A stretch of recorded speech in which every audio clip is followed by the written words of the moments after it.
ब्रह्मास्मै श्रीगुरुवे नमः। गुरुवे सर्वलोकानां विषये भवरोगिणां विधये सर्वविद्यानां श्रीदक्षिणामूर्तये नमः। वक्रतुण्डमहाकायकोटिसूर्यसमप्रभा निर्विघ्नं कुरु मे देवा सर्वकार्येषु सर्वदा। प्रणो देवी सरस्वती वाजेभिर्वाजिनीवती धीनामवित्रिवतो आनो दिवो बृहदः पर्वतादा सरस्वती यजतागन्तयज्ञं वाग्देव्यै नमः। ओम सदाशिवसमारंभां शङ्कराचार्यमध्यमाम् अस्मदाचार्यपर्यन्तां वन्दे गुरुपरम्परां। शङ्करं शङ्कराचार्यं केशवं बादरायणं सूत्रभाषकृतौ वन्दे भगवन्तौ पुनः पुनः। सद्गुरो देवताभ्यो नमः। श्रुतिस्मृतिपुराणानाम् आलयं करुणालयं नमामि भगवत्पाद शङ्करं लोकशङ्करं। गुरुवे सर्वलोकानां विषये भवरोगिणां धये सर्वविद्यानां श्रीदक्षिणामूर्तये नमः। ओम व्यासाय विष्णुरूपाय व्यासरूपाय विष्णवे नमो वै ब्रह्मनिधये वासिष्ठाय नमो नमः। ओम भद्रं कर्णे शृणुयाम देवाः भद्रं पश्येमाक्षभिर्यजत्राः स्त्रैरङ्गैस्तुवाम् तस्तनोभिः व्यशेम देवहितं यदायुः। स्वस्ति न इन्द्रो वृद्धश्रवाः स्वस्ति नः पूषा विश्ववेदाः स्वस्ति नस्तार्क्ष्यो अरिष्टनेमिः स्वस्ति नो बृहस्पतिर्दधातु। ओम शान्तिः शान्तिः शान्तिः। हरिः ओम श्रीगुरुभ्यो नमः। वसुदेवसुतं देवं कंसचाणूरमर्दनं देवकी परमानन्दं वन्दे कृष्णं जगद्गुरुम्। ओम सहना भवतु सहनौ भुनक्तु सह वीर्यं करवावहै तेजस्विनावधीतमस्तु मा विद्विषावहै। ओम शान्तिः शान्तिः शान्तिः। हरिः ओम श्रीगुरुभ्यो नमः। ಭಾಗವತ ಕೇಳುಗ ಎಲ್ಲ ಭಕ್ತಾದಿಗಳು ಕೂಡ ಆ ಶ್ರೀಕೃಷ್ಣನ ಅನುಗ್ರಹ ಉಂಟಾಗಲಿ ಅಂಥೇಳಿ ಪ್ರಾರ್ಥನೆ ಮಾಡ್ತಾ, ಇನ್ನೂ ನಿಮಗೆಲ್ಲರಿಗೂ ಅತಿಶಯವಾದ ಶ್ರೇಯಸ್ಸು ಲಭಿಸಲಿ, ಆ ಕೃಷ್ಣನ ಲೀಲೆಗಳನ್ನು ಕೇಳೋ ಒಂದು ಭಕ್ತಿಭಾವ ಇನ್ನೂ ಹೆಚ್ಚಾಗಿ ಉಂಟಾಗಲಿ, ಹೆಚ್ಚು ಹೆಚ್ಚು ಜನಗಳಿಗೆ ಆ ಶ್ರೀಕೃಷ್ಣನ ದಯೆಯಿಂದ ಸನ್ಮಾನಗಳುಂಟಾಗಿ ದೇಶದಲ್ಲಿ ಶಾಂತಿ ನೆಲೆಸಲಿ, ಎಲ್ಲ ಕಡೆ ಸೌಖ್ಯಗಳುಂಟಾಗಲಿ,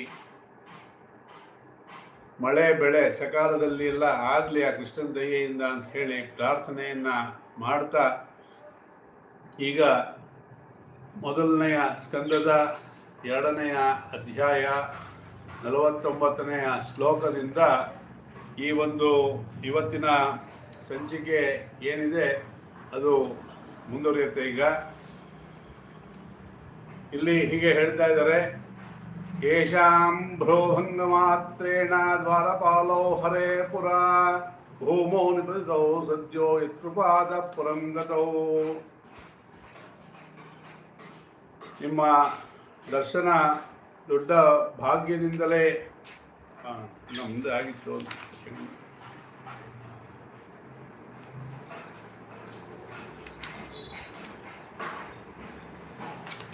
ಮೂರನೇ ಅಧ್ಯಾಯ. ನಾರದರ ಉವಾಚ. ಭಕ್ತಿದೇವಿಯ ಕಷ್ಟದ ನಿವೃತ್ತಿ ಉಂಟಾಗ್ತಾ ಇದೆ ಅಂತ ಹೇಳಿ ಹೇಳ್ತಾ ಇದ್ದಾರೆ.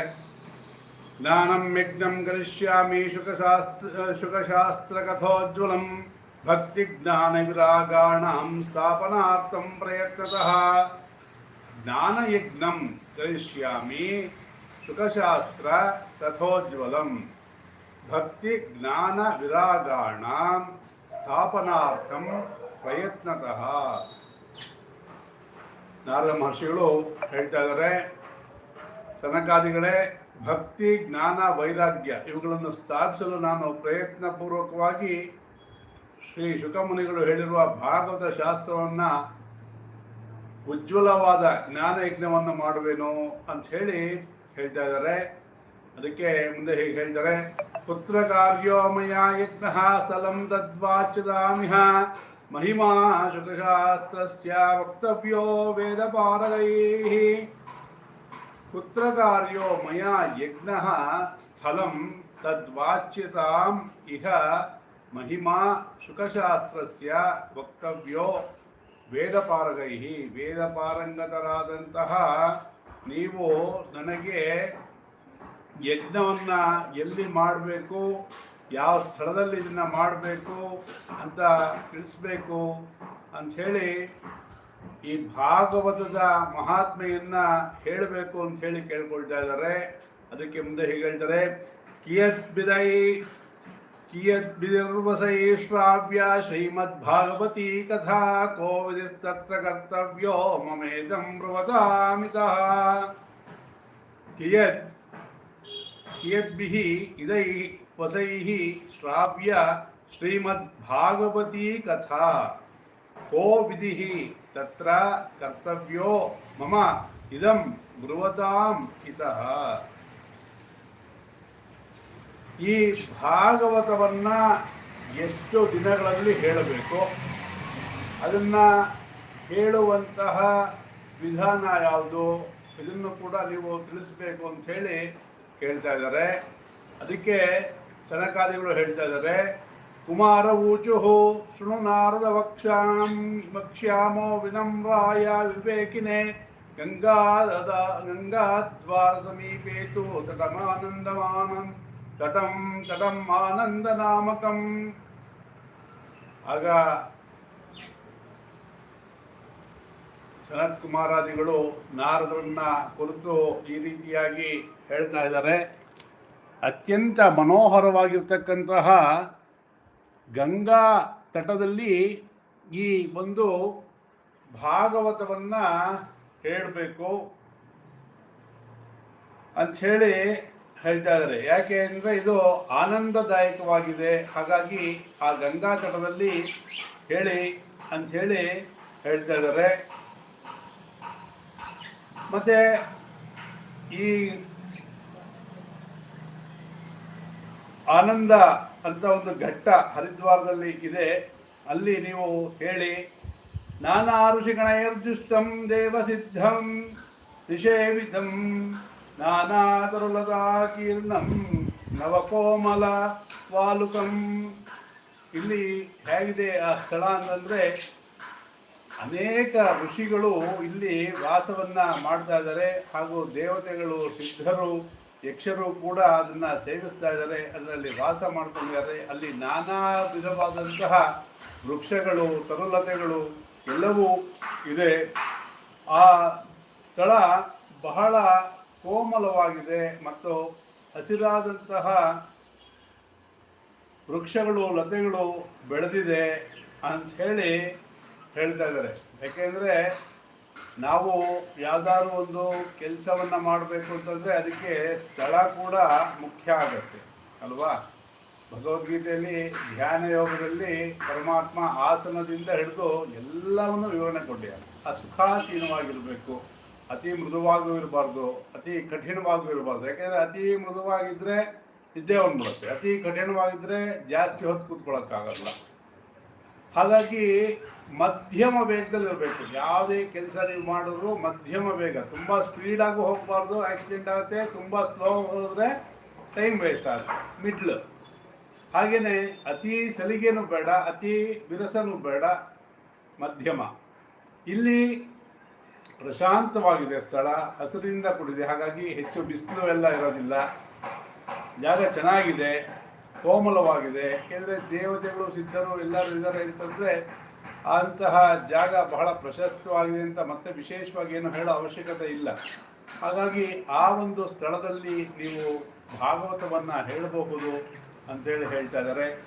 ರಮ್ಯಮೇಕಾಂತಜೇಶಸ್ತಂ ಹೇಮ ಪದ್ಮಸುಸೌರಭಂ ಯತ್ಸಮೀಪಸ್ಥ ಜೀವಾನಾಂ ವೈರಂ ಚೇತಸಿ ನಸ್ಥಿತಂ. ಇದು ಯಾವ ಥರ ಇದೆಯಪ್ಪ ಅಂದರೆ, ಅತ್ಯಂತ ರಮ್ಯವಾಗಿರ್ತಕ್ಕಂತಹ ಪ್ರದೇಶ ಮತ್ತು ಏಕಾಂತವಾಗಿದೆ. ಯಾಕೆಂದರೆ ಇಲ್ಲಿ ಸಿಟಿಲಿದ್ದಾಗೆ ವೆಹಿಕಲ್ ಸೌಂಡು, ಇನ್ಯಾವುದೋ ಸೌಂಡು ಏನೂ ಇಲ್ಲ. ಅಲ್ಲಿ ಹಳೆ ಕಾಲದಲ್ಲೂ ಕೂಡ ಜನಸಂದಣಿ ಜಾಸ್ತಿ ಇದ್ದರೆ, ಪಶು ಪಕ್ಷಿಗಳೆಲ್ಲ ಜಾಸ್ತಿ ಇದ್ದರೆ ಗಲಾಟೆ ಸೌಂಡ್ ಅಲ್ವಾ. ಈ ಸ್ಥಳ ಅತ್ಯಂತ ರಮಣೀಯವಾಗಿದೆ. ಏಕಾಂತ ಪ್ರದೇಶ ಅಂದರೆ ಅದೇ ನಿಶ್ಶಬ್ದವಾಗಿ ಅಲ್ಲಿ ಪಾಠ ಪ್ರವಚನಗಳೆಲ್ಲ ಮಾಡೋದಕ್ಕೆ ಅತ್ಯಂತ ಚೆನ್ನಾಗಿರೋ ಸುಂದರವಾದಂತಹ ಸ್ಥಳ ಆಗಿದೆ. ಸ್ವರ್ಣ ಕಮಲಗಳ ಸುಗಂಧ ಬಂದಿದೆ ಅಂತ ಹೇಳ್ತಾ ಇದ್ದಾರೆ. ಅಂದರೆ ಏನು ಅಂತಂದರೆ ನಮಗೆ ಆ ಜಾಗ ಪ್ರಶಸ್ತವಾಗಿರಬೇಕು. ಅಲ್ಲೇನೋ ಶಬ್ದಗಳಾಗ್ತಾ ಇದ್ರೆ, ಅಲ್ಲಿ ಯಾವುದೋ ದುರ್ವಾಸನೆ ಬರ್ತಾ ಇದ್ರೆ, ಅಥವಾ ಇನ್ನೇನೋ ಗಲಾಟೆಗಳು ನಡೀತಾ ಇದ್ರೆ ನಮಗೆ ಅದು ಜಾಗ ಪಾಠ ಪ್ರವಚನಕ್ಕೆ ಆಗಿ ಬರೋದಿಲ್ಲ. ಹಾಗಾಗಿ ಅಂಥ ಸ್ಥಳದಲ್ಲಿ ನೀವು ಪಾಠವನ್ನು ಅಂದರೆ ಭಾಗವತವನ್ನು ಪ್ರವಚನ ಮಾಡ್ಬೋದು. ಅಲ್ಲಿರ್ತಕ್ಕಂತಹ ಸಿಂಹ, ಆನೆ ಮುಂತಾದ ವೈರತ್ವವುಳ್ಳಂತಹ ಪ್ರಾಣಿಗಳೇನೆ ಅನ್ಯೋನ್ಯವಾಗಿ ಇದೆ ಅಂತ ಹೇಳಿ. ಹಾಗೆ ಭಗವತ್ಪಾದರು ಶಂಕರಾಚಾರ್ಯರು ಶೃಂಗೇರಿಯಲ್ಲಿ ಒಂದು ಬಸರಿಯಾಗಿರ್ತಕ್ಕಂತಹ ಕಪ್ಪೆಗೆ ಹಾವು ಬಿಸಿಲಿಂದ ರಕ್ಷಣೆಯನ್ನು ಕೊಡೋಕ್ಕೆ ತನ್ನ ಹೆಡೆಯನ್ನು ಎತ್ತಿ ಆ ಒಂದು ಕಪ್ಪೆಗೆ ನೆರಳನ್ನು ಕೊಡ್ತೋ, ಅಂದರೆ ವೈರತ್ವ, ಪರಸ್ಪರ ವೈರತ್ವವುಳ್ಳ ಪ್ರಾಣಿಗೆ ಆ ರೀತಿಯಾಗಿ ಮಾಡ್ತಾ ಇದೆ ಅಂತಂದರೆ ಇದು ಅತ್ಯಂತ ಪ್ರಶಸ್ತವಾದ ಸ್ಥಳ, ರಮಣೀಯವಾದ ಸ್ಥಳ ಅಂಥೇಳಿ ಭಗವತ್ಪಾದ ಶಂಕರಾಚಾರ್ಯರು ತಾಯಿ ಜಗನ್ಮಾತೆ ಶಾರದಮ್ಮನವರನ್ನು ಪ್ರತಿಷ್ಠಾಪನೆ ಮಾಡಿದಂತಹ ಸ್ಥಳ ಆಗಿದೆ ಶೃಂಗೇರಿ. ಅಂತಹ ಸ್ಥಳ ಇದೂ ಆಗಿದೆ. ಹಾಗಾಗಿ ನೀವು ಅಲ್ಲಿ ಈ ಜ್ಞಾನಯಜ್ಞವನ್ನು ಅಥವಾ ಜ್ಞಾನ ಸತ್ರವನ್ನು ಮಾಡೋಕ್ಕೆ ಸ್ಥಳ ಪ್ರಶಸ್ತವಾಗಿದೆ ಅಂಥೇಳಿ ಹೇಳ್ತಾ ಇದ್ದಾರೆ. ಮುಂದೆ ಹೀಗೆ ಹೇಳ್ತಾರೆ, ಜ್ಞಾನಯಜ್ಞಸ್ತ್ವಯ ತತ್ರ ಕರ್ತವ್ಯೋ ಹ್ಯ ಪ್ರಯತ್ನತಃ ಅಪೂರ್ವ ರಸರೂಪ ಚ ಕಥಾ ತತ್ರ ಭವಿಷ್ಯತಿ. ಕೆಲವು ಸತಿ ಏನಾಗುತ್ತೆ ಅಂದರೆ ಸ್ಥಳ ಮಹಿಮೆ ನಮಗೆ ಜ್ಞಾನವನ್ನು ಉದ್ಬೋಧ ಮಾಡುತ್ತೆ, ಪ್ರಚೋದನೆ ಮಾಡುತ್ತೆ. ಆಟೋಮೆಟಿಕ್ಕಾಗಿ ಫ್ಲೋ ಬರ್ತಾ ಇರುತ್ತೆ. ಹೇಗೆ ಪ್ರಾರಂಭದಲ್ಲಿ ಆ ವಾಗ್ದೇವಿಯನ್ನು ಪ್ರತಿ ಸತಿ ಪ್ರಾರ್ಥನೆ ಮಾಡಿ ಅಮೃತ ಧಾರೆಯನ್ನೇ ಹರಿಸು ಅಂಥೇಳಿ ಆ ತಾಯಿನ ಪ್ರಾರ್ಥನೆ ಮಾಡಿಕೊಂಡು ಆರಂಭ ಮಾಡ್ತೀನಿ. ಹಾಗೆ ಇಂತಹ ಒಂದು ರಮಣೀಯ ಸ್ಥಳದಲ್ಲಿ ಕೂತ್ಕೊಂಡು ಹೇಳಿದಾಗ ನಿಮಗೆ ಬಹಳ ಚೆನ್ನಾಗಿ ಆ ಕಾರ್ಯ ನಿರ್ವಿಘ್ನವಾಗಿ ನಡೆಯುತ್ತೆ. ಯಾವುದೇ ವಿಶೇಷವಾದ ಪ್ರಯತ್ನ ಪಡಬೇಕಾಗಿಲ್ಲ ಅಂಥೇಳಿ. ಕೆಲವು ಸತಿ ಏನಾದರೂ ಒಂದು ಕೆಲಸ ಮಾಡಬೇಕಾದ್ರೆ ನಾವು ಭಾಳ ಎಫರ್ಟ್ ಹಾಕಬೇಕಾಗತ್ತೆ. ಕೆಲವು ಸತಿ ಬಹಳ ಸುಲಭವಾಗಿ ಆಗೋಗುತ್ತೆ. ನೀರು ಕುಡಿದಾಗ ಆಯಿತು ಕೆಲಸ ಅಂತ ಹೇಳ್ತೀವಲ್ಲ ಹಾಗೆ. ಕೆಲವು ಸತಿ ಬಹಳ ಪ್ರಯಾಸಪಟ್ಟು ಕೆಲಸವನ್ನು ಮಾಡಬೇಕಾಗುತ್ತೆ. ಹೀಗೆಲ್ಲ ಆಗುತ್ತೆ. ಹಾಗಾಗಿ ಆ ಸ್ಥಳದ ತುಂಬ ಚೆನ್ನಾಗಿದೆ. ಆ ಸ್ಥಳದಲ್ಲಿ ಬಹಳ ಚೆನ್ನಾಗಿ ನಿಮ್ಮ ಕಾರ್ಯ ಆರಂಭ ಆಗಿ ಅದು ಮಂಗಳವೂ ಆಗತ್ತೆ ಅಂಥೇಳಿ ಹೇಳ್ತಾ ಇದ್ದಾರೆ. ಜ್ಞಾನಯಜ್ಞ ಸ್ವಯ ತತ್ರ ಕರ್ತವ್ಯೋ ಹ್ಯ ಪ್ರಯತ್ನತಃ. ಹ್ಯ ಅಂದರೆ ವಿಶೇಷವಾದ ಪ್ರಯತ್ನ ಏನು ಬೇಕಾಗಿಲ್ಲ ಅಂತ. ಅಪೂರ್ವ ರಸರೂಪ ಚ ಕಥಾ ತತ್ರ ಭವಿಷ್ಯತಿ ಅಂತ ಹೇಳಿದ್ರು. ಮುಂದೆ ಹೇಳ್ತಾ ಇದ್ದಾರೆ, ಪುರಸ್ತಂ ನಿರ್ಬಲಂ ಚೈವ ಜರಾಜೀರ್ಣ ಕಲೇರವಂ ತದ್ವಯಂ ಚ ಪುರಸ್ಕೃತ್ಯ ಭಕ್ತಿಸ್ತತ್ರಾಗಮಿಷ್ಯತಿ. ಪುರಸ್ತಂ ನಿರ್ಬಲಂ ಚೈವ ಜರ ಜೀರ್ಣ ಕಲೇವರಂ ತದ್ವಯಂ ಚ ಪುರಸ್ಕೃತ್ಯ ಭಕ್ತಿ ತತ್ರಾಗಮಿಷ್ಯತಿ.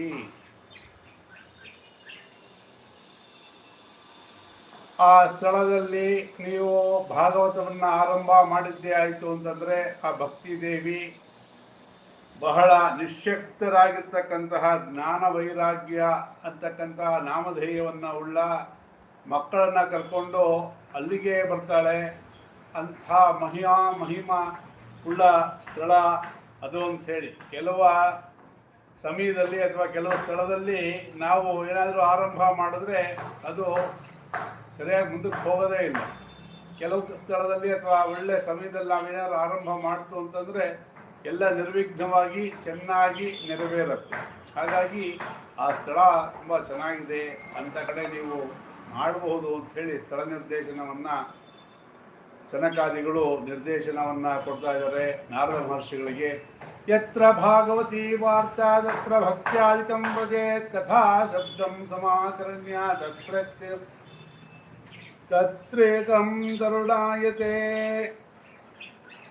ಎಲ್ಲಿ ಭಾಗವತದ ಕಥೆ ಹೇಳ್ತಾ ಇರ್ತಾರೋ, ಎಲ್ಲಿ ಆ ಒಂದು ಪದಗಳು ಭಾಗವತದ ಪದಗಳು ಕಿವಿಗೆ ಬೀಳ್ತಾ ಇರುತ್ತೋ ತತ್ರ ಇಕಂ ತರುಣಾಯತೆ, ಅಲ್ಲಿ ಒಂದು ತಾರುಣ್ಯ ಬರುತ್ತೆ ಅಂಥೇಳಿ. ತಾರುಣ್ಯ ಅಂತಂದರೆ ಒಂದು ಉತ್ಸಾಹ ಉಲ್ಲಾಸ ಎಲ್ಲ ಇರುತ್ತೆ ಅಂಥೇಳಿ ಅಲ್ವಾ.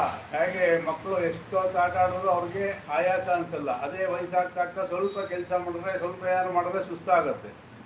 ಹಾಗೆ ಎಲ್ಲಿ ಭಾಗವತದ ಶ್ರವಣ ಕಥನ ಆಗ್ತಾ ಇರುತ್ತೆ ಅಂದರೆ ಆ ಭಾಗವತದ ಕಥೆ ಅಂತಕ್ಕಂಥದ್ದು ನಡೀತಾ ಇರಬೇಕು. ಇವತ್ತೆಲ್ಲ ಟೆಕ್ನಾಲಜಿ ಯೂಸ್ ಮಾಡ್ಕೊಂಡು ಎಲ್ಲೆಲ್ಲ ಕೂತಿದ್ದೀರಾ ಅಲ್ಲೆಲ್ಲ ಕೇಳಿಸ್ಕೊಳ್ತಾ ಇದ್ದೀರಾ ಅಲ್ವಾ, ಅಥವಾ ಸಮಯ ಆದವರು ಆವಾಗ ಅವರು ಸಮಯದಲ್ಲಿ ಕೇಳ್ತಾರೆ.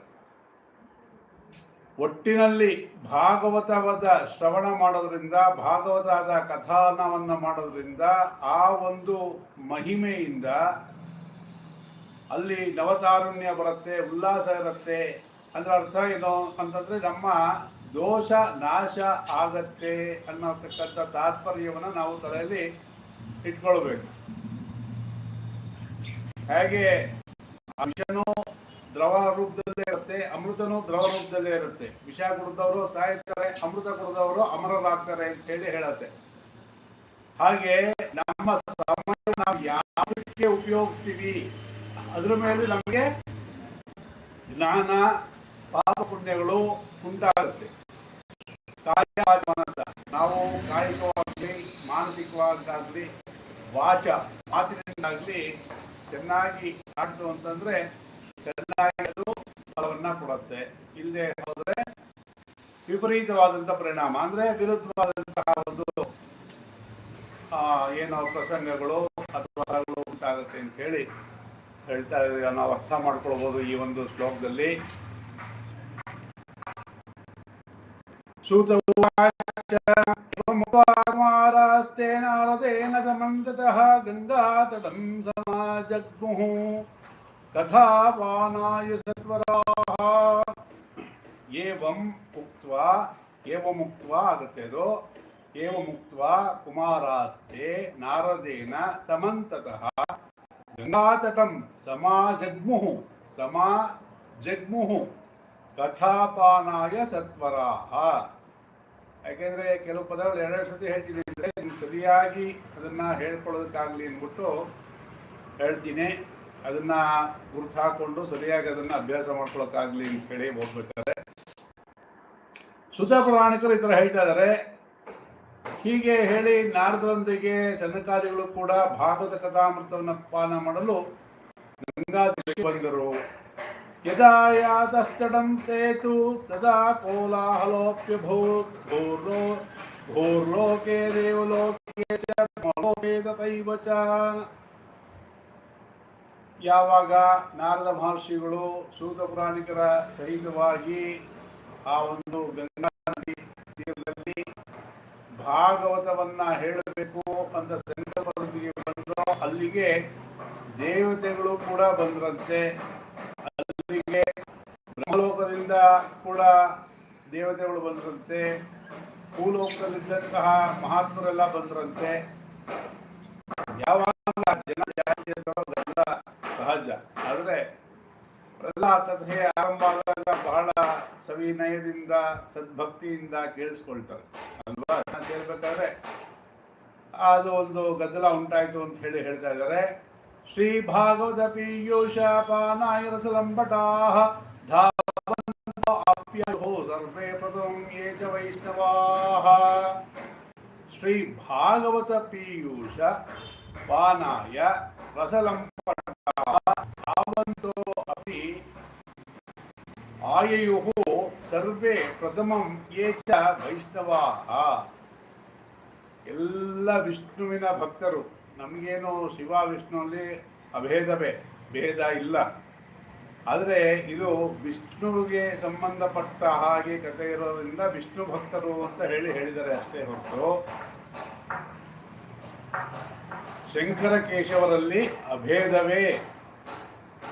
ಆದರೆ ಇದು ವಿಷ್ಣು ಅವತಾರನ ಭಗವಂತ ತಳೆದಿದ್ದಾನೆ, ಆ ವಿಚಾರವನ್ನು ಇಲ್ಲಿ ಹೇಳಿಕೊಟ್ಟಿದ್ದಾರೆ. ಹಾಗಾಗಿ ಎಲ್ಲರೂ ಅದನ್ನು ಕೇಳುವ ಆತರದಿಂದ ಬರ್ತಾ ಇದ್ದಾರೆ ಆ ಒಂದು ರಸವನ್ನು ಪಾನ ಮಾಡಲು. ಅಮೃತ ರಸ, ಬರೀ ರಸ ಅಂದರೆ ಆರ್ಡಿನರಿ ಜ್ಯೂಸ್ ಅಲ್ಲ, ಇದು ಅಮೃತವನ್ನೇ ಪಾನ ಮಾಡಲು ಬರ್ತಾ ಇದ್ದಾರೆ.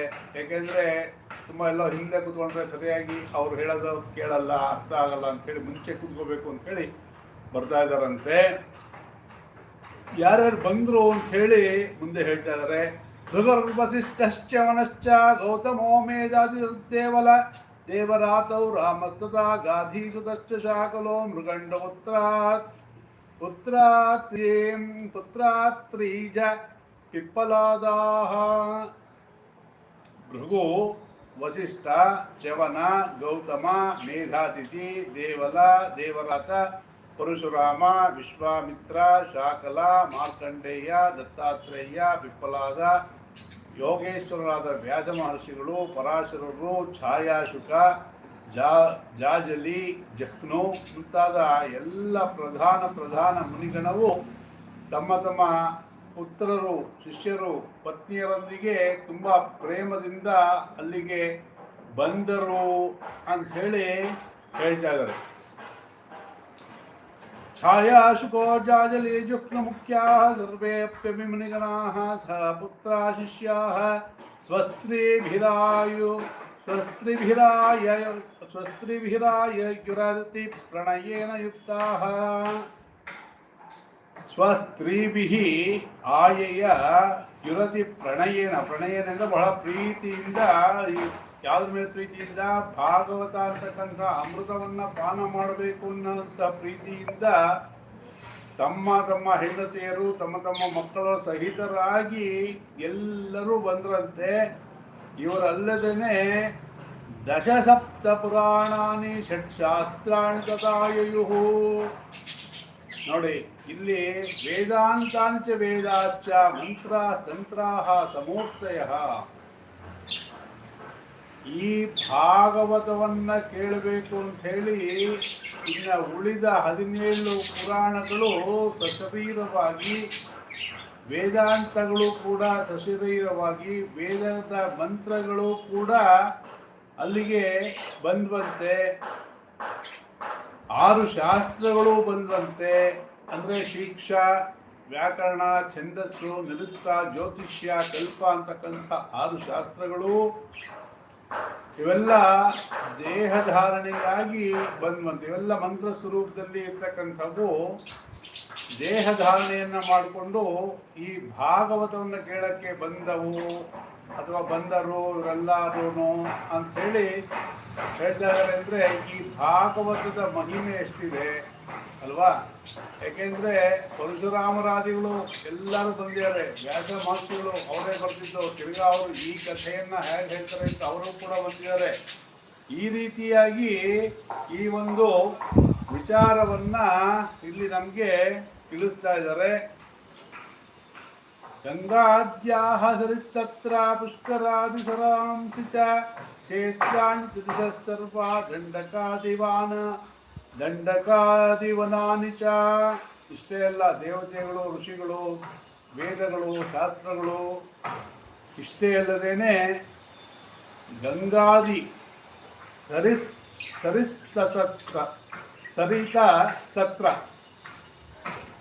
ಅಂದರೆ ನದಿಗಳು, ಗಂಗಾದ್ಯಾಹ ಗಂಗಾದಿ ನದಿಗಳು, ಪುಷ್ಕರಾದಿ ಸರಾಂಸಿ ಪುಷ್ಕರ ಅಂತಕ್ಕಂಥ ಸರೋವರಗಳು, ಕ್ಷೇತ್ರಗಳು, ಯಾವುದು ಪ್ರಸಿದ್ಧವಾಗಿರ್ತಕ್ಕಂತಹ ಕುರುಕ್ಷೇತ್ರ ಅಂಥೇಳಿ ಪ್ರಸಿದ್ಧವಾಗಿದೆ. ಆ ಕ್ಷೇತ್ರ ಕೂಡ ದೇಹ ಧಾರಣೆಯನ್ನು ಮಾಡಿಕೊಂಡು, ದಶದಿಕ್ಕುಗಳು ಕೂಡ ದೇಹವನ್ನು ಧಾರಣೆ ಮಾಡಿಕೊಂಡು ಅಂಶ ಅದರಿಂದ ಅವೆಲ್ಲ ಅಂಶರೂಪವಾಗಿ ಬಂದವು. ದಂಡಕಾದಿ ಅರಣ್ಯಗಳು ಕೂಡ ಬಂದುವಂತೆ. ಅಂದರೆ ಎಷ್ಟು ಇದರ ಒಂದು ಮಹಿಮೆ ಅಂತ ಹೇಳ್ತಕ್ಕಂಥದ್ದು ನೀವೇ ಅರ್ಥ ಮಾಡ್ಕೊಳ್ಬೇಕು. ನಗಾದಯೋ ಯುಗಸ್ತತ್ರ ದೇವಗಂಧರ್ವ ದಾನವಾಹ ಗುರುತ್ವಾ ತತ್ರ ನಾಯಕಾನ್ ಭೃಗು ಸಂಭೋತ್ಯ ಚಾನಯತ್. ನಗಾದಯೋ ಯುಸ್ತತ್ರ ದೇವಗಂಧರ್ವ ದಾನವಾಹ ಗುರುತ್ವಾ ತತ್ರ ನ ಆಯತಾನ್ ಭೃಗು ಸಂಭೋದ್ಯ ಚ ಆನಯತ್. ಏನಾಯ್ತಂತೆ ಅವಾಗ? ಭೃಗು ಮಹರ್ಷಿಗಳು ಬಂದರು, ದೇವತೆಗಳು ಬಂದರು, ಗಂಧರ್ವರು ಬಂದರು, ದಾನವರು ಬಂದರು. ಯಾರು ತಮ್ಮ ಗೌರವದಿಂದ ಬಾರದವರನ್ನು ಕೂಡ ದೇವರ್ಷಿ ನ ಆಯತಾನ್ ಗುರುತ್ವಾ ಅತ್ರ ನ ಆಯತಾನ್, ಈ ಒಂದು ಭಾಗವತಕ್ಕೆ ಆಕರ್ಷಣೆಯಾಗಿ ಯಾರು ಬರೋದಕ್ಕೆ ಮನಸ್ಸು ಇರಲಿಲ್ವೋ ಅಂಥವ್ರನ್ನ ಕೂಡ ಭೃಗು ಮಹರ್ಷಿಗಳು ಅವರಿಗೆ ತಿಳಿ ಹೇಳಿ, ಇಲ್ಲಪ್ಪ ಇದು ಬಹಳ ಉತ್ಕೃಷ್ಟವಾದಂತಹ ಒಂದು ಕಥೆಯ ಪಾರಾಯಣ ಆಗತ್ತೆ, ಇದೊಂದು ಉತ್ತಮೋತ್ತಮವಾದಂತಹ ಗ್ರಂಥ ಆಗಿದೆ, ಹಾಗಾಗಿ ಇದನ್ನು ಇವೆಲ್ಲ ಕೇಳಬೇಕು ಅಂಥೇಳಿ ಭೃಗು ಮಹರ್ಷಿಗಳು ಅವರಿಗೆಲ್ಲ ತಿಳಿ ಹೇಳಿ, ಹೇಗೆ ಮಕ್ಕಳು ತಪ್ಪು ಮಾಡಿದಾಗ ನಾವು ತಿಳಿ ಹೇಳ್ತೀವಿ ಆ ರೀತಿಯಾಗಿ ಭೃಗು ಮಹರ್ಷಿಗಳು ತಿಳಿ ಹೇಳಿ ಅವ್ರನ್ನ ಕರ್ಕೊಂಡು ಬಂದರು ಅಂಥೇಳಿ ಹೇಳ್ತಾ ಇದ್ದಾರೆ. ನಗಾದಯೋಗಿಸ್ತತ್ರ ದೇವಗಂಧರ್ವ ದಾನವಾಹ ಗುರುತ್ವಾದಿತ್ರಾಯತಾಂತು ಸಂಬೋಧ ಚಾನಯತ್ ದೀಕ್ಷಿತಾನಾರದ್ಯೇನಾಥ ದತ್ತಮಾತನ ಉತ್ತಮಂ ಕುಮಾರ ವಂದಿತ ಸರ್ವೈ ವಿಷೇದ ಪೃಷ್ಠತತ್ಪರಾಹ. ಅಲ್ಲಿಗೆ ಬಂದಂತಹ ಎಲ್ಲ ಭಾಗವತವನ್ನು ಕೇಳತಕ್ಕಂತಹ ಒಂದು ಜನಗಳು ಏನು ಮಾಡಿತ್ತು, ಅಲ್ಲಿ ಸ್ತೋತ್ರಗಳಲ್ಲಿ ವೈಷ್ಣವರು, ವಿರಕ್ತರು, ಸನ್ಯಾಸಿಗಳು, ಬ್ರಹ್ಮಚಾರಿಗಳು ಇವರೆಲ್ಲ ಮುಂದೆ ಕೂತ್ಕೊಂಡ್ರಂತೆ. ಅವರೆಲ್ಲರ ಮುಂದೆ ನಾರದರು ಕೂತ್ಕೊಂಡ್ರಂತೆ. ಏಕೆಂದರೆ ಅಲ್ಲಿ ಅವರು ಪ್ರಧಾನವಾಗಿ ಅವರೇ ಇದನ್ನು ವಹಿಸ್ಕೊಳ್ಳೋದ್ರಿಂದ ಅವರು ಮುಂದೆ ಕೂತ್ಕೊಂಡ್ರು. ಅವರಾದಮೇಲೆ ಇವರೆಲ್ಲ ಕೂತ್ಕೊಂಡ್ರು ಅಂಥೇಳಿ ನಿರ್ದೇಶನವನ್ನು ಕೊಡ್ತಾ ಇದ್ದಾರೆ ನಮಗೆ. ವೈಷ್ಣವಾಶ್ಚ ವಿರಕ್ತಾಶ್ಚಾನ್ಯಾಸಿನೋ ಬ್ರಹ್ಮಚಾರಿಣಃ ಮುಖಭಾಗೇ ಸ್ಥಿತಾಸ್ತೆ ಚಕ್ರಾಗ್ರೇ ನಾರದಸ್ಥಿತಃ. ವೈಷ್ಣವಾಶ್ಚ ವಿರಕ್ತಾಶ್ಚ ನ್ಯಾಸಿನೋ ಬ್ರಹ್ಮಚಾರಿಣ ಮುಖಭಾಗೇ ಸ್ಥಿತಾಸ್ತೆ ಚ ತದಗ್ರೇ ನಾರದಃ ಸ್ಥಿತಃ. ನಾರದರು ಕೂಡ ಅಲ್ಲಿ ಉಳ್ಕೊಂಡ್ರು ಅಂಥೇಳಿ ಹೇಳ್ತಾ ಇದ್ದಾರೆ. ಏಕಭಾಗೇ ಋಷಿಗಣಸ್ತದನ್ಯತ್ರ ದಿವೋಪಸಃ ವೇದೋಪನಿಷದೋ ಅನ್ಯತ್ರ ತೀರ್ಥಾನ್ಯತ್ರ ಸ್ತ್ರೀಯೋ ಅನ್ಯತಃ. ಇಲ್ಲಿ ಎರಡು ಭಾಗವನ್ನು ಮಾಡಿಕೊಂಡು ಏಕವಾಗಿ ಒಂದು ಭಾಗದಲ್ಲಿ ಋಷಿಗಣಗಳೆಲ್ಲ ಕೂತ್ಕೊಂಡ್ರು.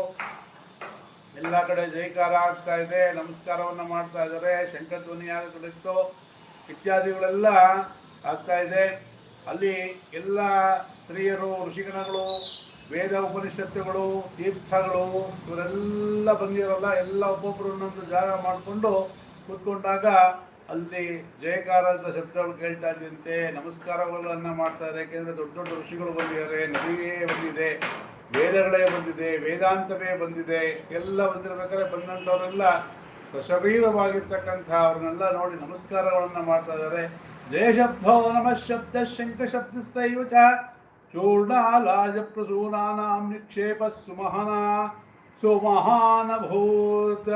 ಯಾವಾಗ ಎಲ್ಲರೂ ಬಂದರೋ ಅವಾಗ ಎಲ್ಲರೂ ನಮಸ್ಕಾರವನ್ನು ಮಾಡ್ತಾ ಶಂಖಧ್ವನಿಯನ್ನು ಮಾಡ್ತಾ ಇದ್ದಾರೆ. ಅಂದರೆ ಶುಭ ಸಂಕೇತವನ್ನು ತೋರ್ಸೋಕ್ಕೋಸ್ಕರ ಶಂಖನಾದವನ್ನು ಮಾಡ್ತಾ ಇದ್ದಾರೆ. ಅಲ್ಲಿ ಅರಳು, ಹೂವು, ಅಬೀರ ಅಂತಂದರೆ ಗುಲಾಬಿ ಬಣ್ಣದ ಒಂದು ದ್ರವ ಪುಡಿಯನ್ನು ಹಾಕ್ತಾ ಇದ್ದಾರಂತೆ. ಕಸ್ತೂರಿ ಪರಿಮಳವನ್ನೆಲ್ಲ ಚೆಲ್ತಾ ಇದ್ದಾರಂತೆ. ಏಕೆಂದರೆ ಸುಗಂಧವಾಗಿರಬೇಕು, ಬಹಳ ಆ ಒಂದು ಸ್ಥಳ ಪ್ರಶಸ್ತವಾಗಿರಬೇಕು ಅಂಥೇಳಿ ಎಲ್ಲ ಮಳೆಯ ರೀತಿಯಲ್ಲಿ ಸುರಿಸ್ತಾ ಇದ್ದಾರಂತೆ. ಮುಂದೆ ವಿಮಾನಾನಿ ಸಮಾರುಹ್ಯ ಗೀಯಂತೋ ದೇವನಾಯಕಾ ಕಲ್ಪವೃಕ್ಷ ಪ್ರಸೂನೈಸ್ತಾಂ ಸರ್ವಾಂ ಸತ್ರ ಸಮಾಕಿರಂ. ಅವಾಗೇನಾಯ್ತಂತೆ, ಅಲ್ಲಿ ದೇವಶ್ರೇಷ್ಠರಾದಂತಹ ಕೆಲವರು ವಿಮಾನದಲ್ಲಿ ಕೂತ್ಕೊಂಡು ಅಲ್ಲಿ ಜನಗಳ ಮೇಲೆ ಕಲ್ಪವೃಕ್ಷದ ಹೂವನ್ನೇ ಸುರಿಸೋದ್ರಂತೆ. ಅಂದರೆ ನಾವ್ಯಾರು ದೊಡ್ಡ ವ್ಯಕ್ತಿಗಳು ಬಂದರೆ ಅವ್ರ ಮೇಲೆ ಹೂವನ್ನು ಹಾಕೋದು, ಅವ್ರ ಪಾದ ಇಡೋ ಕಡೆ ಎಲ್ಲ ಹೂವನ್ನೆಲ್ಲ ಚೆಲ್ಲಿ ಪೂರ್ಣ ಕುಂಭದಿಂದ ಸ್ವಾಗತವನ್ನು ಮಾಡಿ ಅವರಿಗೆ ಅರಳುಗಳನ್ನು ಹಾಕ್ತಕ್ಕಂಥದ್ದು ಸ್ನೇಹದ ಒಂದು ಸಂಕೇತ. ಮದುವೆಯಲ್ಲಿ ಕೂಡ ಲಾಜಾ ಹೋಮ ಅಂತ ಮಾಡ್ತಾರೆ. ಅದು ಏನು ಅಂದರೆ ಪರಸ್ಪರ ಸಂಬಂಧವನ್ನು ಬೆಸೆಯತಕ್ಕಂಥ ಒಂದು ಪ್ರಕ್ರಿಯೆ. ಲಾಜವನ್ನು ಅಲ್ಲಿ ಹಾಕ್ತಾರೆ. ಹಾಗಾಗಿ ಸ್ನೇಹ ಸೂಚಕವಾಗಿ ಮತ್ತು ಶುಭ ಸೂಚಕವಾಗಿ ಆ ಅರಳನ್ನು ಹಾಕ್ತಾ ಇದ್ದಾರಂತೆ, ಗುಲಾಬಿಯನ್ನು ಹಾಕ್ತಾ ಇದ್ದಾರಂತೆ, ಪರಿಮಳ ದ್ರವ್ಯಗಳನ್ನು ಹಾಕ್ತಾ ಇದ್ದಾರಂತೆ. ಈ ರೀತಿಯಾಗಿ ಹಾಕಿ ಆ ಒಂದು ಸ್ಥಳವನ್ನು ವಿಶೇಷವಾಗಿ ಆಕರ್ಷಣೀಯವಾಗಿರಬೇಕು, ಸುಮನೋಹರವಾಗಿರಬೇಕು ಅಂಥೇಳಿ ಮಾಡ್ತಾ ಇದ್ದಾರಂತೆ. ಮುಂದೆ ಹೇಳ್ತಾ ಇದ್ದಾರೆ, सूत उवाच एवं देष्वेकचित्तेषु श्रीमद्भागवतस्य च ಮಾಹಾತ್ಮ್ಯಮುಚ್ರೆ ಸ್ಪಷ್ಟಂ ನಾರದಾಯ ಮಹಾತ್ಮನೇ. ಸನಕಾದಿಗಳು ಹೇಳಿದ್ರಂತೆ, ಈಗ ಈ ಒಂದು ಭಾಗವತದ ಮಹಾತ್ಮೆಯನ್ನು, ಪೂಜೆಯನ್ನು, ಅಂದರೆ ಭಾಗವತವನ್ನು ಆರಂಭ ಮಾಡಬೇಕಾದ್ರೆ ಪೂಜಾದಿಗಳೆಲ್ಲ ಮುಂಚೆ ಹೇಳಿನಿ. ಆ ರೀತಿ ಪೂಜೆ ಎಲ್ಲ ಆದಮೇಲೆ ಈ ಭಾಗವತದ ಮಹಾತ್ಮೆಯನ್ನು ನಾರದರಿಗೆ ಸ್ಪಷ್ಟಪಡಿಸುತ್ತಾ ಸನಕಾದಿಗಳು ನಾರದರಿಗೆ ಸ್ಪಷ್ಟಪಡಿಸ್ತಾ ಹೇಳ್ತಾ ಇದ್ದಾರಂತೆ. ಸನಕಾದಿಗಳು ಮುಂದೆ ಈ ರೀತಿ ಹೇಳ್ತಾ ಇದ್ದಾರೆ. ಕುಮಾರ ಊಚುಹೋ ಅಥಾತೆ ವರ್ಣ್ಯತೆ ಅಸ್ಮಾಭಿರ್ಮಹಿಮಾ ಶುಕಶಾಸ್ತ್ರಜಃ ಯಸ್ಯ ಶ್ರವಣ ಮಾತ್ರೇಣ ಮುಕ್ತಿಕರತಲೆ ಸ್ಥಿತ. ಈ ಒಂದು ಅಥೇತೆ ವರ್ಣ್ಯತೆ ಅಸ್ಮಾಭಿಃ ಮಹಿಮಾ ಶುಕಶಾಸ್ತ್ರಜಃ ಯಸ್ಯ ಶ್ರವಣ ಮಾತ್ರೇಣ ಮುಕ್ತಿ ಕರತಲೆ ಸ್ಥಿತ. ಈ ಒಂದು ಶುಕಶಾಸ್ತ್ರ ಅಂತಕ್ಕಂಥದ್ದು, ಯಾಕೆಂದರೆ ಶುಕ ಮಹರ್ಷಿಗಳಿಂದ ಹೇಳಲ್ಪಟ್ಟಂತಹ ಈ ಒಂದು ದ್ವಾಪರಯುಗದಲ್ಲಿ ಪರೀಕ್ಷಿತನಿಗೆ ಶುಕ ಮಹರ್ಷಿಯಿಂದ ಹೇಳಲ್ಪಟ್ಟಂತಹ ಈ ಏನೋ ಶುಕಶಾಸ್ತ್ರ ಅಥವಾ ಭಾಗವತ ಯಾರು ಕೇಳ್ತಾರೆ, ಶ್ರದ್ಧೆಯಿಂದ ಶ್ರವಣವನ್ನು ಮಾಡಿದ್ದೇ ಆಯಿತು ಅಂತಂದರೆ ಮುಕ್ತಿ ಕರತಲೆ ಸ್ಥಿತ. ಹೇಗೆ ನಮ್ಮ ಅಂಗೈಯಲ್ಲೇ ಒಂದು ವಸ್ತು ಇದ್ದರೆ ಸ್ಪಷ್ಟವಾಗಿ ಕಾಣುತ್ತೋ ಆ ರೀತಿಯಾಗಿ ಈ ಒಂದು ಭಾಗವತವನ್ನು ಯಾರು ಶ್ರವಣ ಮಾಡ್ತಾರೋ ಅವ್ರಿಗೆ ಮುಕ್ತಿ ಅಂತಕ್ಕಂಥದ್ದು ಶತಸಿದ್ಧ ಅಂಥೇಳಿ ಹೇಳ್ತಾ ಇದ್ದಾರೆ. ಯಾತಕ್ಕೆ ಅಂತಂದರೆ ತುಂಬ ದೂರದಲ್ಲಿದ್ದರೂ ನಮಗೆ ಕಾಣಲ್ಲ, ತುಂಬ ಹತ್ತಿರ ಕಣ್ಣು ಮುಂದೆ ಹೀಗಿಟ್ಕೊಂಡ್ರೂ ಕಾಣಲ್ಲ ಅಲ್ವಾ. ಒಂದು ದೂರ ಹಂತದಲ್ಲಿ ಇಟ್ಕೊಳ್ಬೇಕು. ಕಣ್ಣಿಗೆ ಇಟ್ಬಿಟ್ರೆ ನೋಡೋದು ಹೇಗೆ, ನೋಡೋಕ್ಕಾಗಲ್ಲ. ತುಂಬ ಎಲ್ಲೋ ದೂರದಲ್ಲಿ ಇಟ್ಬಿಟ್ರೆ ನೋಡೋಕ್ಕಾಗಲ್ಲ. ಆದರೆ ಕೈಯಲ್ಲಿ ಇಷ್ಟು ಒಂದು ಹಂತದಲ್ಲಿ ಇಟ್ಕೊಂತು ಅಂದರೆ ಹೇಗೆ ನಮಗೆ ಸ್ಪಷ್ಟವಾಗಿ ಕಾಣುತ್ತೋ ಆ ರೀತಿಯಾಗಿ ಯಾರು ಭಾಗವತವನ್ನು ಶ್ರದ್ಧೆಯಿಂದ ಕೇಳಿಸ್ಕೊಳ್ತಾರೋ ಅವ್ರಿಗೆ ಮೋಕ್ಷ ಅನ್ನೋದು ಶತಸಿದ್ಧ ಅಂಥೇಳಿ ಹೇಳ್ತಾ ಇದ್ದಾರೆ. ಮುಂದೆ ಹೇಳ್ತಾ ಇದ್ದಾರೆ, ಸದಾ ಸೇವ್ಯ ಶ್ರೀಮದ್ಭಾಗವತಿ ಕಥಾ ಯಸ್ಯಾಹ ಶ್ರವಣ ಮಾತ್ರೇಣ ಹರಿಚಿತ್ತಂ ಸಮಾಶ್ರಯೇತ್. ಸದಾ ಸೇವ್ಯ ಎರಡು ಸತಿ ಯಾಕೆ ಹೇಳಿದ್ರು ಅಂದರೆ ಇಲ್ಲಿ ಒತ್ತಿ ಹೇಳ್ತಾ ಇದ್ದಾರೆ. ಅಂದರೆ ಅದಕ್ಕೆ ಹೆಚ್ಚು ಒತ್ತನ್ನು ನಾವು ಕೊಡಬೇಕು ಅಂತ ಹೇಳ್ತಾ ಇದ್ದಾರೆ. ಯಾವುದನ್ನು? ಭಾಗವತಿ ಕಥಾ. ಈ ಭಾಗವತ ಅಂತಕ್ಕಂಥ ಕಥೆಯನ್ನು ಯಸ್ಯಾಹ ಶ್ರವಣ ಮಾತ್ರೇಣ ಯಾರು ಶ್ರದ್ಧೆಯಿಂದ ಕೇಳ್ತಾರೋ ಅವ್ರಿಗೆ ಹರಿಚಿತ್ತಂ ಸಮಾಶ್ರಯೇತ್. ಯಾಕೆಂದರೆ ಮನುಷ್ಯನಿಗೆ ಕೆಟ್ಟ ಆಲೋಚನೆಗಳು, ಕೆಟ್ಟ ನಡತೆಗಳು, ಕೆಟ್ಟದ್ದು ಅನ್ನೋದೆಲ್ಲ ಬೇಗ ಬರುತ್ತೆ ಅಲ್ವಾ. ಒಳ್ಳೇದು ಬರಬೇಕು ಅಂದರೆ ಭಾಳ ಕಷ್ಟ. ಈಗ ನಮಗೆ ಯೌವನ ಎಲ್ಲರಿಗೂ ಇಷ್ಟ. ಅಂದರೆ ಚೆನ್ನಾಗಿ ನಾವು ಓಡಾಡ್ಬೋದು, ಚೆನ್ನಾಗಿ ತಿನ್ಬೋದು, ಕೆಲಸ ಮಾಡ್ಬೋದು, ಎಲ್ಲ ಕಾರ್ಯಗಳನ್ನು ಮಾಡೋದಕ್ಕೆ ಯಾವ್ದು ಪ್ರಶಸ್ತವಾಗಿರುತ್ತೆ ಅಂದರೆ ಯೌವನ. ಬಾಲ್ಯದಲ್ಲೂ ಕೂಡ ನಮಗೆ ಅಷ್ಟು ಶಕ್ತಿ ಇರೋದಿಲ್ಲ. ವೃದ್ಧಾಪ್ಯ ಬಂದ್ರೂ ನಮಗೆ ಶಕ್ತಿ ಇರಲ್ಲ. ಯೌವನದಲ್ಲಿ ನಮಗೆ ಶಕ್ತಿ ಎಲ್ಲ ಇರುತ್ತೆ. ಆದರೆ ಆ ಯೌವನವನ್ನು ಸರಿಯಾಗಿ ಉಪಯೋಗಿಸ್ಕೊಳ್ಬೇಕಾದಂತಹ ಬುದ್ಧಿ ಕೂಡ ಇರಬೇಕು ಅಲ್ವಾ. ಜ್ಞಾನ ಅಂತಕ್ಕಂಥದ್ದು ಜನ್ಮದಾರಭ್ಯ ಮರಣಾಂತವರೆಗೂ ಜ್ಞಾನ ಅಂತಕ್ಕಂಥದ್ದು ಇರಬೇಕು. ಈ ಭಾಗವತವನ್ನು ಕೇಳಿದಾಗ ಹರಿಚಿತ್ತ ಸುಲಭವಾಗಿ ಉಂಟಾಗತ್ತೆ ಅಂಥೇಳಿ ಹೇಳ್ತಾ ಇದ್ದಾರೆ. ಅಂದರೆ ನಮ್ಮ ಮನಸ್ಸು ಚಿತ್ತ ಶುದ್ಧವಾಗಿದ್ದಾಗ ನಮಗೆ ಗೊತ್ತಾಗತ್ತೆ, ಸ್ಫುರಣೆ ಆಗತ್ತೆ ಯಾವ್ದು ಮಾಡಬೇಕು ಯಾವ್ದು ಮಾಡಬಾರ್ದು ಅಂತ. ನಮಗೆ ಮನಸ್ಸು ಶುದ್ಧ ಯಾವುದರಿಂದ ಆಗುತ್ತೆ? ಆ ಭಗವಂತನ ಸ್ಮರಣೆಯಿಂದ ಉಂಟಾಗುತ್ತೆ. ಯಾವಾಗ ನಮಗೆ ಭಗವಂತನ ಸ್ಮರಣೆಯಿಂದ ನಮಗೆ ಚಿತ್ತಶುದ್ಧ ಆಯಿತೋ ಆವಾಗ ನಾವು ತೊಂದರೆಯಲ್ಲಿ ಸಿಕ್ಕಾಕೊಳ್ಳಲ್ಲ.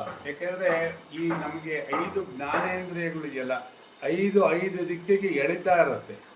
ಶಾಸ್ತ್ರ ಹೇಳುತ್ತೆ ಚಂದ್ರಮ ಮನಸೋ ಜಾತಃ ಅಂತ. ಆ ಚಂದ್ರ ಅಂತಕ್ಕಂಥವನು ಮನಸ್ಸಿನ ಅಧಿಪತಿ. ಆ ಚಂದ್ರ ಒಂದೊಂದು ದಿನಕ್ಕೂ ಒಂದೊಂದು ರಾಶಿಯನ್ನು ಪ್ರವೇಶ ಮಾಡ್ತಾ ಇರ್ತಾನೆ. ಹಾಗಾಗಿ ಅಷ್ಟು ಸ್ಪೀಡಾಗಿ ಎಲ್ಲ ಗ್ರಹಗಳಿಗೂ ಹೋಲಿಸಿದಾಗ ಬಹಳ ವೇಗವಾಗಿ ಚಲಿಸ್ತಕ್ಕಂಥವನು ಯಾರು ಅಂತಂದರೆ ಚಂದ್ರ. ಹಾಗೆ ಮನಸ್ಸು. ಆ ಯಕ್ಷ ಪ್ರಶ್ನೆಯಲ್ಲಿ ಯುಧಿಷ್ಠಿರನಿಗೆ ಕೇಳಿದಾಗ ವಾಯುವಿಗಿಂತ ವೇಗವಾದದ್ದು ಯಾವುದು ಅಂದರೆ ಯುಧಿಷ್ಠಿರ ಉತ್ತರ ಕೊಡ್ತಾನೆ ಮನಸ್ಸು ಅಂಥೇಳಿ. ಯಾಕೆಂದರೆ ಗಾಳಿ ಕೂಡ ಒಂದು ಕಡೆಯಿಂದ ಇನ್ನೊಂದು ಕಡೆಗೆ ಬೀಸಬೇಕು ಅಂತಂದರೆ ಅದಕ್ಕೆ ನಿರ್ದಿಷ್ಟ ಸಮಯ ಬೇಕು. ಆದರೆ ನಾವು ಇಲ್ಲೇ ಕೂತಿರ್ತೀವಿ, ನಮ್ಮ ಮನಸ್ಸು ಎಲ್ಲೋ ಇರುತ್ತೆ, ಎಷ್ಟೋ ಕಿಲೋಮೀಟರ್ಗಟ್ಟಲೆ. ಅಮೇರಿಕಕ್ಕೂ ಹೋಗ್ಬೋದು, ಚಂದ್ರಲೋಕಕ್ಕೂ ಕಲ್ಪನೆ ಮಾಡ್ಕೊಳ್ಬೋದು, ಸೂರ್ಯಲೋಕಕ್ಕೂ ಕಲ್ಪನೆ ಮಾಡ್ಕೊಳ್ಬೋದು, ಎಲ್ಲೋ ಹೊರಟೋಗುತ್ತೆ ಮನಸ್ಸು ವಾಯುವಿಗಿಂತ ಬೇಗ. ಹಾಗಾಗಿ ಈ ಮನಸ್ಸು ಶುದ್ಧ ಆಗಬೇಕು. ಈ ಮನಸ್ಸು ಚಂಚಲ ಇದ್ದಾಗ ಯಾವ ಕೆಲಸನೂ ಸರಿಯಾಗಿ ಮಾಡೋಕ್ಕಾಗಲ್ಲ ಅಲ್ವಾ, ಅನ್ಯ ಮನಸ್ಕರಾಗಿದ್ದಾಗ ಅಂತ ಹೇಳ್ತೀವಲ್ಲ ಹಾಗೆ. ನೀವು ಶ್ರದ್ಧೆ ಇಟ್ಟರೆ ಈ ಭಾಗವತ ನಿಮ್ಮ ಕಿವಿಗೆ ಬೀಳತ್ತೆ, ನಿಮ್ಮ ಯೋಗ್ಯತಾನುಸಾರವಾಗಿ ಅರ್ಥನೂ ಆಗುತ್ತೆ. ಇಲ್ಲಾಂದರೆ ಮೊದಲನೇದಾಗಿ ನಿಮಗೆ ಅರ್ಹತೆ ಇಲ್ಲಾಂದರೆ ಈ ಭಾಗವತ ಕೇಳಿಸ್ಕೊಳ್ಳೋದಕ್ಕೆ ನಿಮ್ಗೆ ಸಾಧ್ಯ ಆಗೋದಿಲ್ಲ. ಯಾವಾಗಲೂ ದುಡ್ಡು ದುಡಿ, ಅದನ್ನ ಮಾಡು ಇದನ್ನ ಮಾಡು, ಫೇಸ್ಬುಕ್ ನೋಡು, ರೀಲ್ಸ್ ನೋಡು ಇದರಲ್ಲೇ ಇರುತ್ತೆ. ಯಾರು ಪುಣ್ಯ ಮಾಡಿರ್ತಾರೋ ಅವರು ಮಾತ್ರ ಈ ಭಾಗವತ ಕೇಳೋದಕ್ಕೆ ಅರ್ಥ ಮಾಡ್ಕೊಳ್ಳೋದಕ್ಕೆ ಸಾಧ್ಯ. ಮೊದಲು ಶ್ರವಣ ಆಗೋಕ್ಕೇ ಯೋಗ್ಯತೆ ಬೇಕು, ಅದನ್ನು ಮನನ ಅರ್ಥ ಮಾಡ್ಕೊಳ್ಳೋಕ್ಕೆ ಇನ್ನೂ ಯೋಗ್ಯತೆ ಬೇಕು, ನಿಧಿಧ್ಯಾಸನ ಮಾಡ್ಕೊಳ್ಳೋಕ್ಕೆ ಇನ್ನೂ ಯೋಗ್ಯತೆ ಬೇಕು. ಅಂದರೆ ಅಷ್ಟು ಪುಣ್ಯವನ್ನು ಮಾಡಿದರೆ ಮಾತ್ರ ಈ ಭಾಗವತವನ್ನು ಕೇಳಿಸ್ಕೊಳ್ಳೋಕ್ಕೆ ಅವಕಾಶ ಕೊಡ್ತಾನೆ ಭಗವಂತ. ನೀವಿನ್ನೂ ಪುಣ್ಯ ಮಾಡಿದರೆ ಅದನ್ನು ಮನನ ಮತ್ತೆ ಮತ್ತೆ ಯೋಚನೆ ಮಾಡೋ ಮನಸ್ಸು ನಿಮಗೆ ಭಗವಂತ ಉಂಟು ಮಾಡ್ತಾನೆ. ಇನ್ನೂ ಪುಣ್ಯ ಮಾಡಿದ್ರೆ ಅದನ್ನು ದೃಢವಾಗಿ ಅರ್ಥ ಮಾಡ್ಕೊಳ್ತೀರ. ಅವನೇನು ಯಾರಿಗೂ ಪಾರ್ಶಿಯಾಲಿಟಿ ಮಾಡೋದಿಲ್ಲ, ಯಾರಿಗೂ ಫೇವರಿಸಮ್ ಮಾಡೋದಿಲ್ಲ. ನಾವು ಮಾಡತಕ್ಕಂತಹ ಕರ್ಮದ ಫಲವನ್ನು ಮಾತ್ರ ಆ ಭಗವಂತ ಕೊಡ್ತಾನೆ ಅಲ್ವಾ. ಎಲ್ಲರಿಗೂ 24 ಗಂಟೆನೇ ಇರೋದು, ಎಲ್ಲರಿಗೂ ಮೊಬೈಲ್ ಇದೆ, ಎಲ್ಲರಿಗೂ 24 ಗಂಟೆ ಟೈಮ್ ಇದೆ, ಎಲ್ಲರಿಗೂ ಬುದ್ಧಿ ಇದೆ. ಆ ಮೊಬೈಲ್ ಯಾವುದಕ್ಕೆ ಯೂಸ್ ಮಾಡ್ತೀರಾ, ಆ 24 ಗಂಟೆ ಯಾವುದಕ್ಕೆ ಯೂಸ್ ಮಾಡ್ತೀರಾ, ಆ ಒಂದು ನಿಮಗಿರ್ತಕ್ಕಂತಹ ಬುದ್ಧಿ ಯಾವುದಕ್ಕೆ ಉಪಯೋಗಿಸ್ತೀರಾ, ಅದ್ರ ಮೇಲೆ ನಿಮ್ಮ ಜನ್ಮಗಳು, ನಿಮ್ಮ ಸುಖ ದುಃಖಗಳು ನಿರ್ಧಾರ ಆಗತ್ತೆ. ಹಾಗಾಗಿ ಯಾರು ಏನೇನೋ ಪಾಪ ಪುಣ್ಯಗಳನ್ನು ಮಾಡಿದರೆ ಆಯಾ ಪಾಪ ಪುಣ್ಯಗಳಿಗೆ ಅನುಸಾರವಾಗಿ ಏನಾಗುತ್ತೆ, ಸುಖ ದುಃಖಾದಿಗಳು ಉಂಟಾಗತ್ತೆ. ಹಾಗಾಗಿ ನಾವು ಏನು ಮಾಡಬೇಕು, ಇಂತಹ ಒಂದು ಕಥಾ ಕೇಳೋದ್ರ ಮೂಲಕ ನಮ್ಮ ಕಾಲವನ್ನು ಕಳಿಬೇಕು. ಅಂದರೆ ಸದ್ವಿನಿಯೋಗ ಮಾಡಬೇಕು. ಕಳೆಯೋದು ಅಂದರೆ ಸುಮ್ಮನೆ ಕಳೀತಾ ಇಲ್ಲ, ಕಾಲ ಅಂತೂ ಹೋಗ್ತಾನೆ ಇರುತ್ತೆ ಮುಂದಕ್ಕೆ ಅಲ್ವಾ. ಹಾಗಾಗಿ ಈ ಒಂದು ರೀತಿಯಾದಂತಹ ಕಥೆಯನ್ನು ಕೇಳೋದ್ರ ಮೂಲಕ ಅರ್ಥ ಮಾಡ್ಕೊಳ್ಳೋದ್ರ ಮೂಲಕ ಸದ್ವಿನಿಯೋಗ ಮಾಡ್ಕೊಳ್ಬೇಕು. ನೀವು ನಿದ್ದೆ ಮಾಡ್ತಾಯಿದ್ರು ಟೈಮ್ ಹೋಗುತ್ತೆ, ಏನು ಮಾಡ್ತಾಯಿದ್ರು ಟೈಮ್ ಅಂತೂ ಹೋಗುತ್ತೆ. ಹಾಗಾಗಿ ಯಾರು ಪುಣ್ಯ ಮಾಡಿರ್ತಾರೋ ಅವರು ಅಷ್ಟೇ ಭಾಜನರಾಗೋಕ್ಕೆ ಸಾಧ್ಯ. ನಾವು ದಿನ ಎಲ್ಲ 24 ಅವರ್ಸ್ ಶಂಕ ಹೊಡ್ಕೊಂಡ್ರೂ ಸಾಧ್ಯ ಇಲ್ಲ. ಮೈಗೆಲ್ಲ ಎಣ್ಣೆ ಬಳ್ಕೊಂಡು ಮರಳ ಮೇಲೆ ಉಳ್ಳಾಡಿದ್ರು ಕೂಡ ನಮ್ಮ ಮೈಗೆ ಎಷ್ಟು ಮರಳು ಅಂಟಬೇಕೋ ಅಷ್ಟೇ ಅಂಟತ್ತೆ. ಹಾಗೆಯೇ ಈ ಕಥೆಯ ಶ್ರವಣ ಮಾಡೋದಕ್ಕೆ ಯಾರಿಗೆ ಅರ್ಹತೆ ಯೋಗ್ಯತೆ ಇದೆ, ಪುಣ್ಯ ಇದೆ, ಅವ್ರಿಗಷ್ಟೇ ತಲುಪತ್ತೆ ಹೊರತು ಒಬ್ರಿಗೂ ತಲುಪೋದು. ಏಕೆಂದರೆ ನಿಮಗೆ ಎಷ್ಟು ಅನ್ನ ತಿನ್ನಬೇಕು ಅಂತ ಋಣ ಇದೆ ಅಷ್ಟೇ ತಿನ್ನೋಕ್ಕಾಗೋದು, ಎಷ್ಟು ದಕ್ಕಿಸ್ಕೊಳಕ್ಕಾಗ್ತೋ ಅಷ್ಟೇ ದಕ್ಕಿಸ್ಕೊಳ್ಳೋದು, ಬಾಕಿ ಎಲ್ಲ ಹೊರಗೆ ಹೋಗುತ್ತೆ. ಹಾಗೆಯೇ ಇದು ಅತ್ಯಂತ ಶ್ರೇಷ್ಠವಾಗಿರೋದ್ರಿಂದ ಸೇವ್ಯ ಅಂಥೇಳಿ 2 ಸತಿ ಹೇಳ್ತಾರೆ. ಸದಾ ಸೇವ್ಯ ಅಂಥೇಳಿ ಇದನ್ನು ನಾವು ಒತ್ತು ಕೊಟ್ಟಾಗ ಏನಾಗುತ್ತೆ, ಹರಿಚಿತ್ತಂ ಸಮಾಸೆ, ಆ ಹರಿಯಲ್ಲಿ ಚಿತ್ತ ಸೇರತ್ತೆ. ಅಥವಾ ನಮಗೆ ಆ ಹರಿಯಲ್ಲಿ ಒಂದು ಒಳ್ಳೆಯ ರೀತಿಯಾದಂತಹ ಭಾವನೆ ಉಂಟಾಗುತ್ತೆ ಅಲ್ವಾ. ನಾವು ಯಾರಿಗಾದ್ರೂ ಒಳ್ಳೆ ಮನಸ್ಸಿಂದ ಕರೆದ್ರೇ ಬರೋದು ಕಷ್ಟ, ಯಾರಿಗೋ ಕರೆದ್ರೆ ಬರ್ತಾರಾ. ಹಾಗೆ ಪ್ರೀತಿಯಿಂದ ಕರೆದಾಗ ಅಥವಾ ನಾವು ಭಕ್ತಿಪೂರ್ವಕವಾಗಿ ಆ ಭಗವಂತನ ಸ್ಮರಣೆ ಮಾಡಿದಾಗ ಅವನೇನಾಗ್ತಾನೆ, ನಮ್ಮ ಹೃದಯದಲ್ಲಿ ಬಂದು ನೆಲೆ ನಿಲ್ತಾನೆ. ಇಲ್ಲ ಅಂತಂದರೆ ಇಷ್ಟೇ ವಿಚಾರ. ಮುಂದೆ ಹೇಳ್ತಾರೆ, ಗ್ರಂಥೋ 18 ಸಹಸ್ರೋ 12 ಸ್ಕಂಧ ಸಂಹಿತಃ ಪರೀಕ್ಷತ್ಸುವ ಸಂವಾದ ಶೃಣು ಭಾಗವತಂ ಚತಕ್. ಈ ಗ್ರಂಥ ಅಂತಕ್ಕಂಥದ್ದು 18 ಸಹಸ್ರೋ, ಈ 12 ಸ್ಕಂದಗಳುಳ್ಳ 18,000 ಶ್ಲೋಕಗಳುಳ್ಳ ಈ ಒಂದು ಕಥೆ ಏನಿದೆ, ಇದು ಶುಕ ಮಹಾಮುನಿಗಳ ಹಾಗೂ ಪರೀಕ್ಷಿತರ ಸಂವಾದವಿದೆ. ಈ ಭಾಗವತವನ್ನು ಗಮನ ಇಟ್ಟು ಕೇಳಬೇಕು ಅಂಥೇಳಿ ಹೇಳ್ತಾ ಇದ್ದಾರೆ. ಇಲ್ಲಿ 12 ಸ್ಕಂದಗಳುಳ್ಳ ಕಥೆಯನ್ನು ಗಮನ ಇಟ್ಟು ಕೇಳಬೇಕು. ಇನ್ನು ಕೇಳೋದು ಅಂದರೆ ನಾನು ಕೇಳ್ತಾ ಇದ್ದೀನಿ ಅಂತ ಕೇಳೋದಲ್ಲ, ನಾವು ಎಷ್ಟು ಶ್ರದ್ಧೆಯಿಂದ ಮಾಡ್ತೀವಿ ಅಷ್ಟು ಶ್ರದ್ಧೆಯಿಂದ ನಮಗೆ ಇದು ಒಲಿಯುತ್ತೆ. ಹಾಗೆಯೇ ಮುಂದೆ ಹೇಳಿದ್ದಾರೆ, ತಾವತ್ ಸಂಸಾರ ಚಕ್ರೇಸ್ಮಿನ್ ಭ್ರಮತೆ ಅಜ್ಞಾನತಃ ಪುಮಾನ್ ಯಾವತ್ ಕರ್ಣಗದಾ ನಾಸ್ತಿ ಸುಖಶಾಸ್ತ್ರ ಕಥಾಕ್ಷಣಂ. ನೋಡಿ, ಇಲ್ಲೇ ಹೇಳೇ ಬಿಟ್ರು. ತಾವತ್ ಸಂಸಾರ ಚಕ್ರ ಯಸ್ಮಿನ್, ನಾವು ಎಲ್ಲಿವರೆಗೆ ಈ ಒಂದು ಸಂಸಾರದ ಅಜ್ಞಾನದಲ್ಲಿ ಬಿದ್ದು, ಅಂದರೆ ಸಂಸಾರ ಚಕ್ರದಲ್ಲಿ ನಾವು ಬಿದ್ದು ಒದ್ದಾಡ್ತಾ ಇರ್ತೀವೋ ಅಲ್ಲಿವರೆಗೂ ಈ ಮನುಷ್ಯನಿಗೆ ಈ ಒಂದು ಭಾಗವತದ ವಿಚಾರ ಕಿವಿಗೆ ಬೀಳಕ್ಕೆ ಸಾಧ್ಯನೇ ಇಲ್ಲ. ಹಾಗಾಗಿ ಯಾರು ಯಾವತ್ ಕರ್ಣಕಥಾ ನಾಸ್ತಿ ಶಿವಶಾಸ್ತ್ರ ಕಥಾ ಕ್ಷಣಂ, ಒಂದು ಕ್ಷಣ ಕೂಡ ಈ ಶಾಸ್ತ್ರವನ್ನು ಕೇಳೋದಕ್ಕೆ ಸಾಧ್ಯ ಆಗೋದಿಲ್ಲ ಅವ್ರಿಗೆ ಅಂಥೇಳಿ ಸ್ಪಷ್ಟವಾಗಿ ಹೇಳೇ ಬಿಟ್ರು. ಕಿಂ ಶ್ರುತೈರ್ಬಹುಭಿ ಶಾಸ್ತ್ರೈ ಪುರಾಣೈಶ್ಚ ಭ್ರಮಾವಹೈ ಏಕಂ ಭಾಗವತಂ ಶಾಸ್ತ್ರಂ ಮುಕ್ತಿದಾನೇನ ಗರ್ಜತಿ. ನೀವು ಬಹಳ ಪುಣ್ಯವನ್ನು ಮಾಡಿದ್ದೀರ. ಯಾಕೆ ಅಂತಂದರೆ ನಿಮ್ಗೆ ಆಯ್ಕೆ ಮಾಡ್ಕೊಳ್ಳಿ ಅಂತ ಕೊಟ್ಟಾಗ ನೀವು ಭಾಗವತವನ್ನೇ ಆಯ್ಕೆ ಮಾಡ್ಕೊಂಡಿದ್ದೀರ. ಇನ್ನು ಉಳಿದಿದ್ದ 17 ಪುರಾಣಗಳಿತ್ತಲ್ವಾ, ಅಥವಾ ರಾಮಾಯಣ ಮಹಾಭಾರತದ ಇತಿಹಾಸಗಳಿತ್ತಲ್ವಾ, ಅದನ್ನು ಕೇಳ್ಬೋದಾಗಿತ್ತು. ಆದರೆ ನೀವು ಭಾಗವತವನ್ನೇ ಆಯ್ಕೆ ಮಾಡ್ಕೊಂಡಿರೋ ಅಂದರೆ ಬಹಳ ಭಾಗ್ಯಶಾಲಿಗಳು. ಇದನ್ನು ಕೇಳ್ತಾ ಇರೋದಕ್ಕೂ ನನಗೆ ಹೇಳೋದಕ್ಕೆ ಆ ಭಗವಂತ ಒಂದು ಅವಕಾಶವನ್ನು ಕೊಟ್ಟಿದ್ದಾನೆ. ನಾನೊಂದು ಉಪಕರಣ ಥರ, ಅದನ್ನು ಉಪಯೋಗಿಸೋದಕ್ಕೆ ಅವನು ಶಕ್ತಿ ಕೊಟ್ಟರೆ ಮಾತ್ರ. ಇಲ್ಲ ಒಂದು ಕಡೆ ಎಲ್ಲೋ ಕಡೆ ಬಿದ್ದಿರತ್ತೆ ಉಪಕರಣ, ಇನ್ಸ್ಟ್ರೂಮೆಂಟ್, ಟೂಲ್ಸ್ ಅಲ್ವಾ. ಆದರೆ ಅದನ್ನು ತಗೊಂಡು ಉಪಯೋಗಿಸೋದಕ್ಕೆ ಒಬ್ಬ ಮನುಷ್ಯ ಬೇಕು.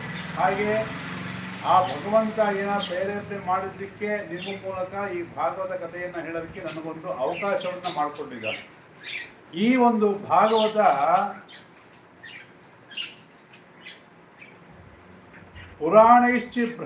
ಪುರಾಣೈಶ್ಚ ಭ್ರಮಾವಹೈ ಕಿಂ ಶ್ರುತೈರ್ ಬಹುಭಿ ಶಾಸ್ತ್ರೈ, ಅನೇಕ ವಿಧವಾದಂತಹ ಶಾಸ್ತ್ರಗಳನ್ನು ಕೇಳೋದ್ರಿಂದ ಏನು ಉಪಯೋಗ, ಅನೇಕ ಪುರಾಣಗಳನ್ನು ನೀವು ಕೇಳಿಕೊಂಡು ತಿರುಗ್ತಾ ಇರೋದ್ರಿಂದ ಏನು ಉಪಯೋಗ ಅಂಥೇಳಿ ಹೇಳ್ತಾ ಇದ್ದಾರೆ.